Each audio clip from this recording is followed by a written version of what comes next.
Welcome to Educon. This is Imam with you. In this video, we'll start with chapter 6, that is Anatomy of Flowering Plants. We have 4 sections in this chapter: the tissues, the tissue system, anatomy of dicotyledonous and monocotyledonous plants, and secondary growth. So totally we have 4 sections in this chapters. Coming to brief introduction in this chapter, we can very easily see the structural similarities and variations in the external morphology of the larger living organism, both plants and animals. When you see in the nature, you see structural similarities and also differences among various living organisms such as plants and animals, etc. Similarly, if we were to study the internal structure, one also finds several similarities as well as differences. In this chapter, we'll learn the internal structure and function of organization of higher plants, and also we'll also study the internal structure of plants, which is called as anatomy.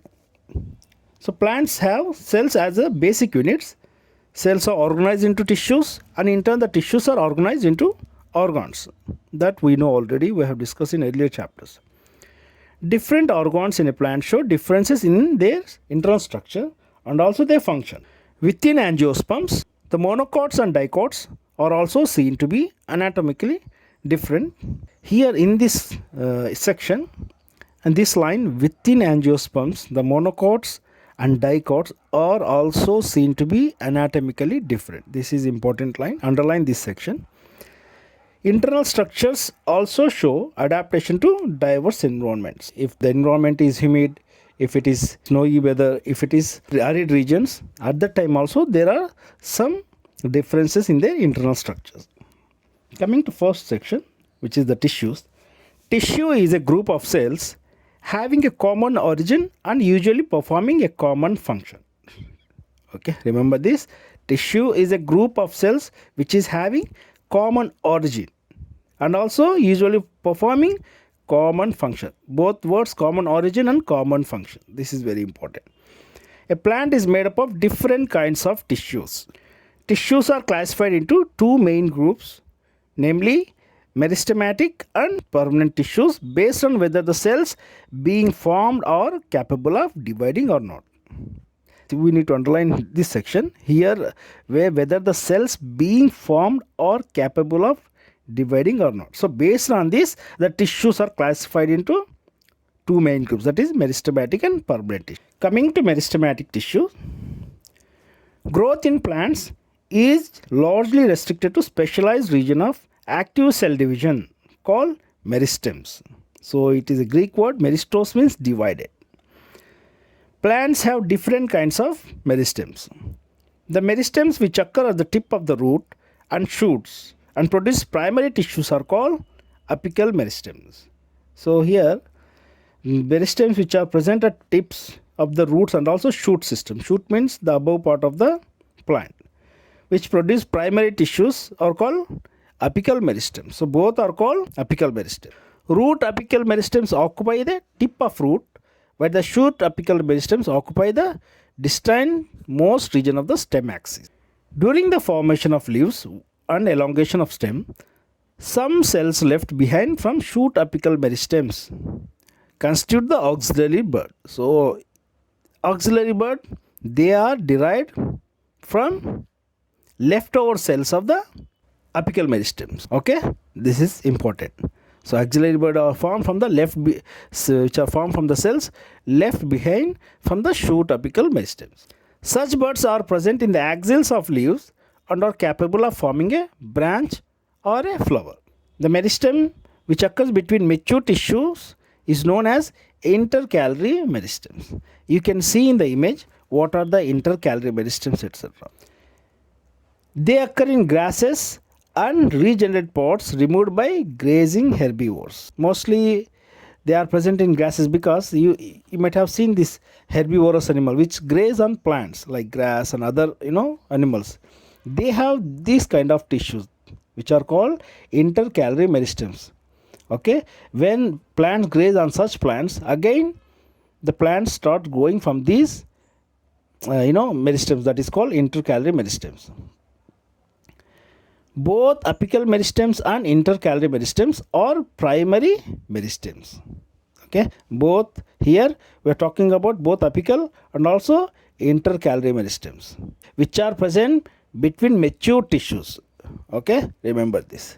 They are called primary meristem because they appear early in life of plant and contribute to the formation of primary plant body. We have a picture here, that is apical meristem of root and shoot.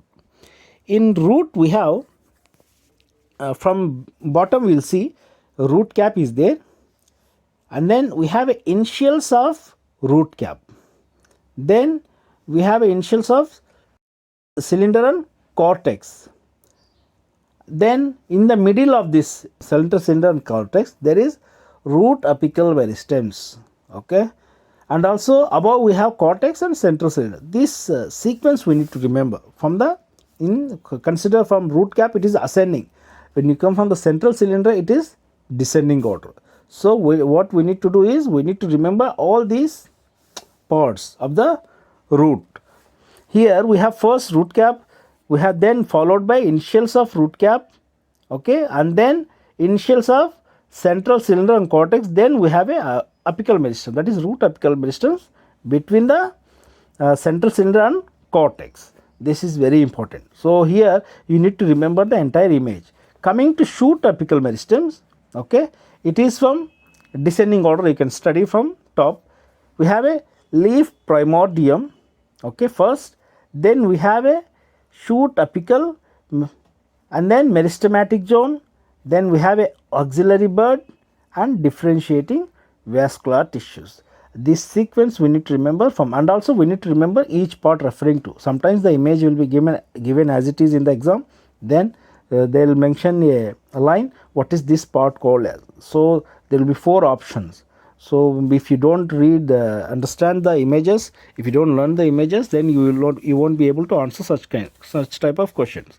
So remember that sequence also. Okay, the meristems that occurs in the mature region of roots and shoots of many plants, particularly those that produce woody axis and appear later than primary meristems, is called the secondary or lateral meristems. Okay, here particularly those that produce woody axis and appear later. So this is important, you can underline this line. They are cylindrical meristems, fascicular vascular cambium, interfascicular cambium and core cambiums are examples of lateral meristems. So we have 3 examples here, we need to remember this. These are responsible for producing the secondary tissues. So secondary tissues are formed from lateral meristem or secondary meristems. Following the divisions of cell in both primary and as well as secondary meristems, the newly formed cells become structurally and functionally specialized and lose the ability to divide. After cell division in both primary as well as secondary meristem, okay, the new cells which are formed become structurally and functionally specialized. From there it will differentiate into different cells based on their function and lose the ability to divide. Such cells are termed permanent or mature cells. Okay, once they lose the ability to divide, then they are called as permanent or mature cells and constitute the permanent tissues where there is no any kind of cell division which occurs for the growth of the plant. During the formation of primary plant body, specific regions of the apical meristems produce dermal tissues, ground tissues and vascular tissues. During the means primary plant body, okay, during the formation of primary plant body, specific regions of the apical meristems produce, remember this, it is clearly mentioned here, specific regions of the apical meristems produce dermal tissues and ground tissues and also vascular tissues. Okay, this is very important. Coming to permanent tissues, before we have learned about the primary tissues. Now coming to permanent tissues, the cells of the permanent tissue do not generally divide further. Permanent tissues having all cells similar in structure and functions are called simple tissues. Okay, which is permanent tissue having all cells similar in structure. Remember this, similar in structure and also its function are called simple tissues. Permanent tissues having many different types of cells are called complex tissue. So we'll study in two different sections. One is simple tissue, another one is the complex tissue. A simple tissue is made up of only one type of cells. The various simple tissues in plants are parenchyma, collenchyma and sclerenchyma. You can observe the images mentioned in the provided in the video for better understanding. Parenchyma forms a major component within organs. Okay, here within organs is very important. Parenchyma forms a major component within organ. The cells of the parenchyma are generally isodiametric. They may be spherical, oval, round, polygonal and or elongated in shape. Their walls are thin and made up of cellulose. This is important, underline this line especially. So their walls are thin and made up of cellulose. They may be either be closely packed or have small intercellular spaces. So you can see from the image we do have intercellular spaces. Sometimes they may not having intercellular spaces, means they are closely packed. The cells are closely packed. Parenchyma performs various functions like photosynthesis, storage and secretion. So its function is photosynthesis, storage and secretion. Coming to collenchyma, collenchyma occurs in layers below the epidermis in most of the dicotyledonous plants. It is found either as a homogeneous layer or in patches. It consists of cells which are much thickened at the corners due to deposition of cellulose, hemicellulose and pectin.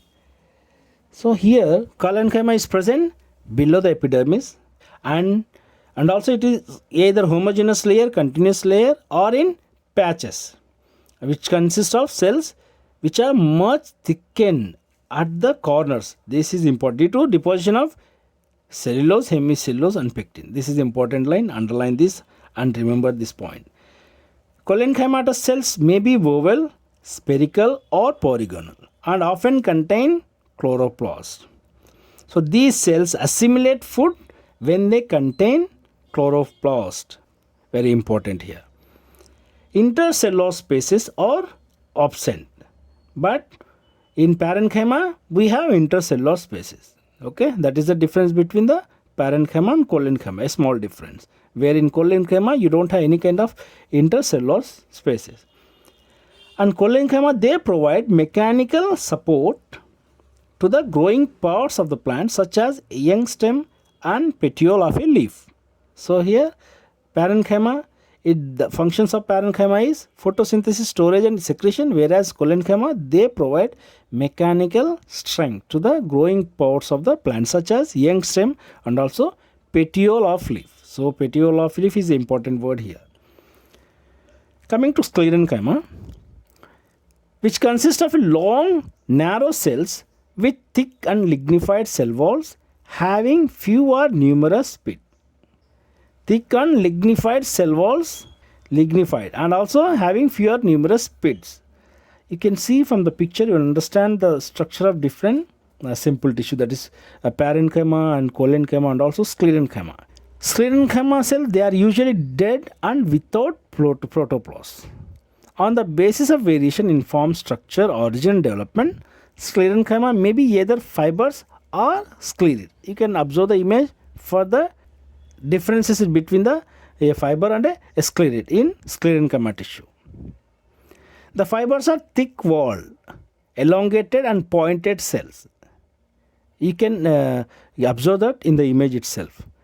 Generally occurring in groups in various parts of the plant. The fibers are thick-walled, elongated and pointed cells generally occurring in groups in various parts of the plant. The sclerates are spherical, oval or cylindrical, highly thickened dead cells with very narrow cavities. These are commonly found in fruit walls of nuts, pulp of fruit like guava, pear and sapota, seed coats of legumes and leaves of tea. Where you will find these sclerid cells? Okay, they are commonly found in fruit walls of nuts, pulp of fruits like guava, pear, sapota, legumes, and leaves of tea.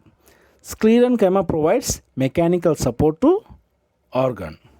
So here you observe the functions of different simple tissue. Like parenchyma, it performs function photosynthesis, storage, secretion. Whereas collenchyma, it provides mechanical support to the growing part.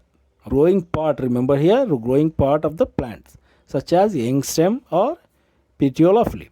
Coming to sclerenchyma, they provide mechanical support to organ. It is simple. Okay, so these are the different functions performed by different simple tissues such as parenchyma, collenchyma, and sclerenchyma. And here in the images, so we have parenchyma, collenchyma, and sclerenchyma. In collenchyma, okay, whereas in first we'll take the example of parenchyma. They are generally isodiametric, okay, and their walls are thin and made up of cellulose. Okay, this is important. Whereas in collenchyma, it consists of cells which are much thickened at the corners. Okay, not corners. Okay, that is very important due to deposition of cellulose, hemicellulose, and pectin. So this is the composition. You should remember this. Sometimes, as I told you, images will be given exactly, and they will mention a blank arrow. Find out the what is the specific part in that particular image. So we need to study the images properly. Coming to sclerenchyma, we have a fiber and we have a sclerid. And sclerid, we have a thick wall, and then lumen, we have pits, you can see from the image. Whereas in fiber, you can see a large lumen in center, and we have a thick cell wall. So these things are very important to remember. They are found to be very simple. Sometimes simple things are sometimes students mostly they are unable to answer simple things. So concentrate on images and also important points. Coming to complex tissues. Complex tissues are made up of more than one type of cells, and these work together as a unit. Xylem and phloem constitute the complex tissues in plants. They are made up of more than one type of cells, and together they work as a unit. Coming to xylem, xylem functions as a conducting tissue for water and minerals from roots to the stem and leaves. It also provides mechanical strength to the plant pods. It is composed of 4 different kinds of elements, namely tracheids, vessels, xylem fibers, and xylem parenchyma. You can all see the different structure of these parts of the xylem. Tracheids are elongated or tube-like cells with thick and lignified walls and tapering ends, and these are dead and or without protoplasm. The inner layers of cell walls have thickenings which vary in form. In flowering plants, tracheids and vessels are main water transporting elements. Flowering plants, tracheids and vessels are the main water transporting elements. Remember this. Vessel is a long cylindrical tube-like structure made up of many cells called vessel members, each with lignified walls and a large central cavity. Central cavity is seen in vessels. The vessel cells are also devoid of protoplasm. So protoplasm we do not have in tracheids also. So there is no protoplasm in vessel also. Vessel members are interconnected through perforation in their common walls. How they are connected? It is through perforation. You can see from the picture there is a number of perforation on the vessel. The presence of vessels is a characteristic feature of angiosperms. Xylem fibers have highly thickened walls and obliterated central lumen. These may be either be septate or aseptate. Xylem parenchyma cells are living on thin wall. How many are thick walled here? Okay, tracheids, they have a thickenings which vary in form, and also vessel, they too have lignified walls. Okay, And our xylem fibers, they too have a thickened walls. Coming to xylem parenchyma, these cells have are living and thin wall, and their cell walls are made up of cellulose. They store food material in the form of starch or fat and other substances like tannins. Their main function is they store food materials in the form of starch or fat and also substances like tannins. The radial conduction of water takes place by the ray parenchymatous cells. Again, the primary xylem is of two types, protoxylem and metaxylem. The first form primary xylem elements are called protoxylem, and the later form primary xylem is called metaxylem. These simple definitions. Okay. In stem, the protoxylem lies towards the center, that is pith, and the metaxylem lies towards the periphery. This type of primary xylem is called end arc, whereas in roots, protoxylem lies towards periphery and metaxylem lies towards the center.